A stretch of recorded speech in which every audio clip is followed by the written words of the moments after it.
Magandang araw sa iyo, Harvey. Nag-request pala sa akin si Mr. Greetings para batiin ka ng maligayang kaarawan. Ang sabi niya sa akin, idol mo daw ako eh. Maraming salamat ha sa pag-idolo mo sa akin. Hayaan mo, minsan lilipad ako papunta dyan sa inyo para makapag-usap tayo. Okay? At ngayon hahandugan pa kita ng isang kanta para sa iyong kaarawan. Sana magustuhan mo ito ha. Okay, makinig ka. Happy birthday, Harvey. Happy birthday, Harvey.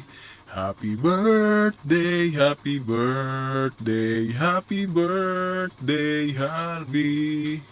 Ayan. Nagustuhan mo ba? Ito. Wish ko sa iyo, maging mabuting bata ka ha. At sumunod sa mga utos ng magulang. Maging superhero ka dapat ng iyong pamilya. Hindi lang sa iyong pamilya, pati na rin sa iyong kapwa.